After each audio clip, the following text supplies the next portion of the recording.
Sing sang tay tay leho. My name is Rodelia A. Berjano. I am 30 years old.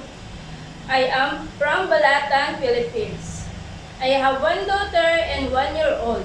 My highest educational attainment is high school graduate. My hobbies are watching TV and badminton. I work as housemaid here in the Philippines for 10 years and 3 months. One couple and 2 children and age is 10 years old.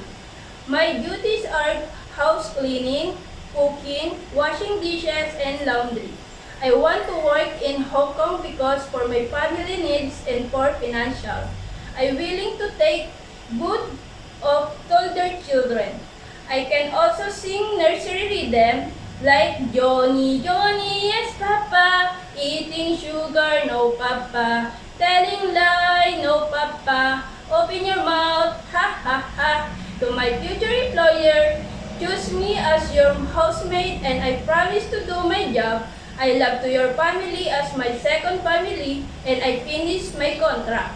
Thank you and I am looking forward to work with you as soon possible. Sir, Madam, thank you.